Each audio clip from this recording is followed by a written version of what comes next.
Z-fighting is a fairly common problem in 3D rendering and live walkthroughs.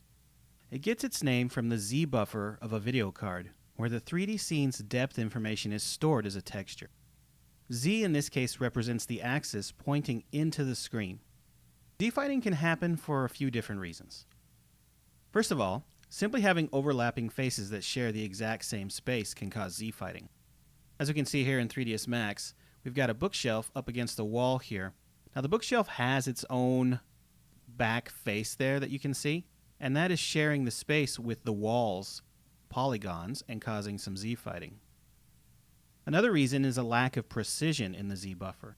Certain situations can increase the chances of Z-fighting occurring too, including very large objects and translucent materials and a few other possibilities. The telltale sign of Z-fighting is what you just saw here, which is basically flickering geometry. If you see this, you've probably got a Z-fighting infestation. What's happening is one set of the faces is trying to be rendered in front of another, and they fight back and forth for dominance. This can be very jarring to your viewers, reminding them that they're looking at computer-generated imagery. Fortunately, most modern video cards boast up to 32 bits of depth buffer, and this can greatly help mitigate the appearance of Z-fighting. In fact, if you're running a very powerful modern card, you may not see any Z-fighting, even if things are overlapping in this way. But if your viewer is running the scene on a lower-end PC, they might not have as powerful of a video card, and the Z-fighting may be more of a problem.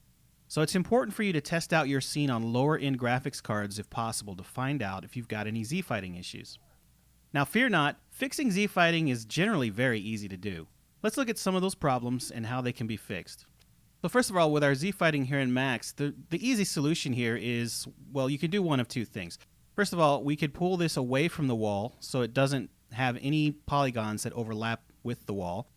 Even the smallest space would solve the problem here. But if you can't move your object, if it needs to be where it is, the other option, of course, would be to delete some of these faces. Now I know I can delete these faces here on the wall because they're completely occluded by other parts of the wall. There's trim, there's crown molding up here, the fireplace blocks this area. You won't see any of these faces here, so they're pretty redundant anyway. By deleting these faces, I can avoid any Z-fighting there. Again, the other option would be to move it away from the wall. Now this may be the only option you have. You may not be able to delete faces. You may just need to separate your objects a little bit, especially if those objects are going to be really far away. Generally, Z-fighting, when you're in a scene that's really small and everything is up close, you're not going to see it as much. But in a larger scene, say an exterior scene, you're going to possibly run into Z-fighting issues, especially if things are very far away. And this is where the lack of precision comes in. And we'll look at a way to fix that. Now, another option would be to use LODs. And again, this is mostly for scenes that are very large and exterior scenes. If you've been following along and you watched the LOD video, you'll know how to create LODs for Unreal.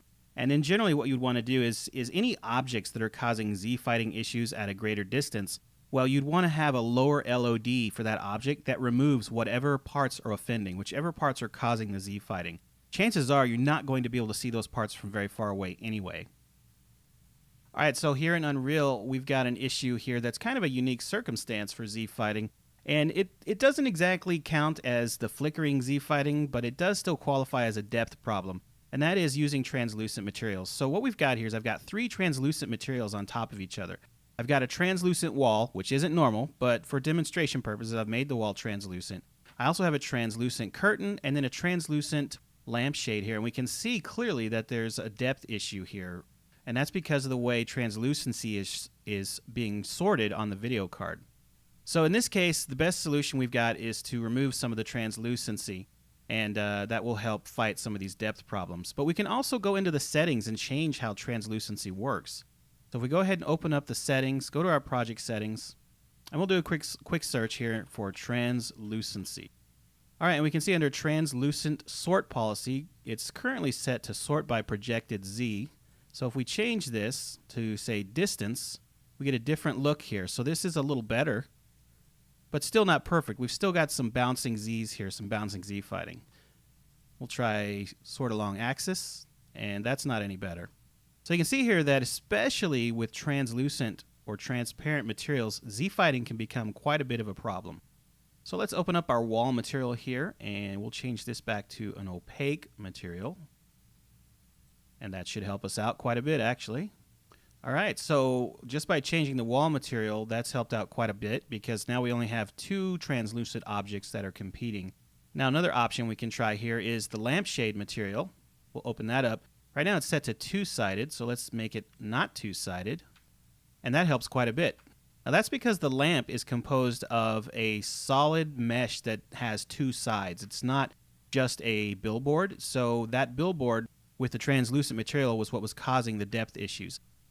Now there are a few settings that we can tweak in order to try to get a better result, and the first one is the near clip plane. Now the near clip plane is basically, if you know much about cameras in 3D, you know that they have what's called a view frustum, and that has a far plane and a near plane where things are clipped out, they aren't rendered. And the near clip plane is obviously in the front part of the camera, the very closest part to the camera lens. You can adjust that near clip plane, and by making it a longer distance further away from the camera lens, it can actually improve the Z-fighting issues in scenes that are really large, exterior scenes and whatnot. Now the only problem is you don't have access to the far clip plane in Unreal, which means that adjusting the near clip plane may not have much of an effect because generally you want to adjust these two together. They work in tandem. But I'll show you where you can actually tweak it. If we go under Settings, and then Project Settings, we can do a search for near clip plane.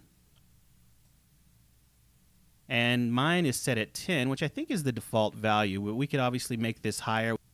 Generally, you want to have a result of between 10 and 30, but if you wanted to make it up to 100, you could certainly do that. Just bear in mind, by tweaking this, you're also going to be making it so that things that are very close to you will be clipped out, and that may create an undesirable effect. So it really depends on the scene you're working on. If it's an interior scene like this, you generally want to keep your near clip plane very low. And if it's an exterior scene where they can't get close to things, you can increase that near clip plane. Now, the thing is, if you change the setting in here, you're going to have to shut down Unreal and restart it. But you can change it inside of the console or the output log. So if we go into the output log and we type in r.set near clip plane there. So for instance, I'm going to go ahead and set it to 100. And we can see here how it's clipping out very close to me. And that looks, obviously that's undesirable. We don't want that. But if we were really far away, we wouldn't notice it. And that could help improve our Z-fighting problems. Now, we can also do this in a blueprint. So when we run our level, the blueprint can play these events for us. So let's go ahead and do that now. We'll go into our blueprint for the level. And from event begin play, we'll just drag off here and we'll do a search for execute console command. All right, and in the execute console command, we can obviously type r.set near clip plane, and we'll set it to 100.